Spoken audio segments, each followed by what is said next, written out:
Thank you, Mr President. I also rise to speak in support of this motion, and the 10th of May of this year marked the 51st anniversary of the drowning and murder of Dr George Duncan.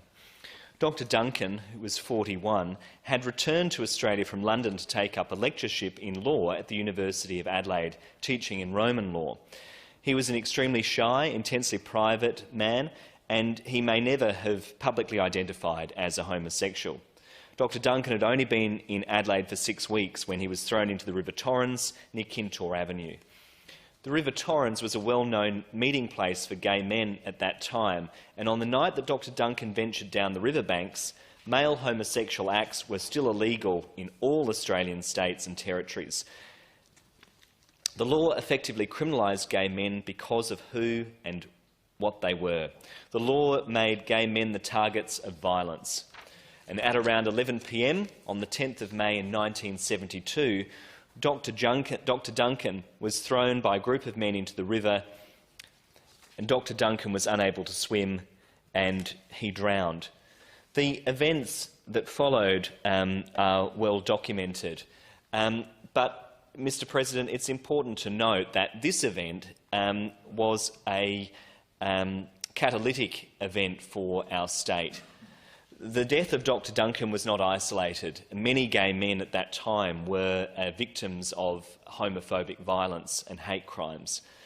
But his death did spark a public outcry, and it eventually led to several attempts to reform the law, to decriminalise homosexuality, and led to South Australia being a leader in this space. And I do want to really honour the work of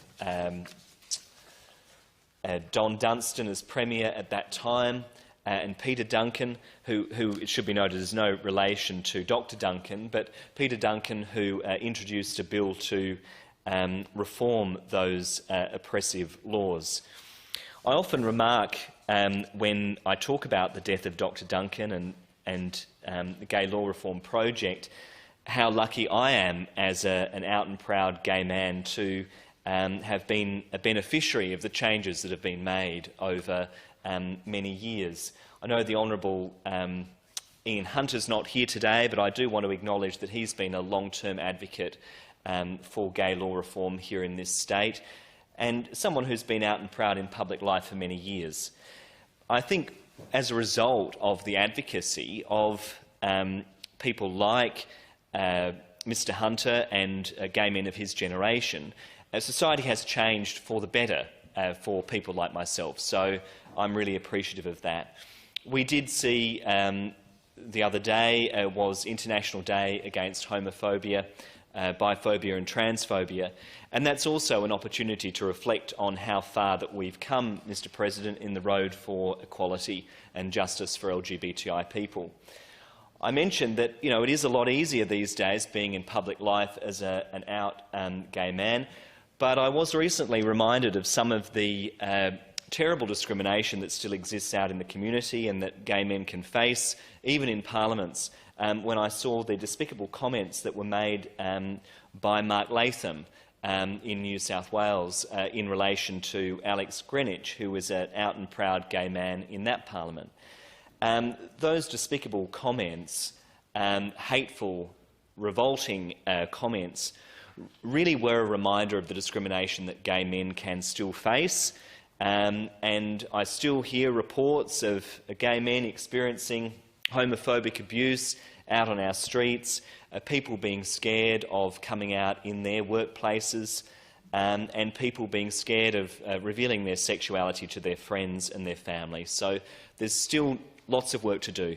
The death of Dr Duncan is a reminder of how far we have come. It's an opportunity to recognise his legacy and the legacy of those gay rights activists at that time, but it's also a time for us to strengthen our resolve to keep on fighting and to overcome homophobia and discrimination wherever we confront it. Thank you, Mr President.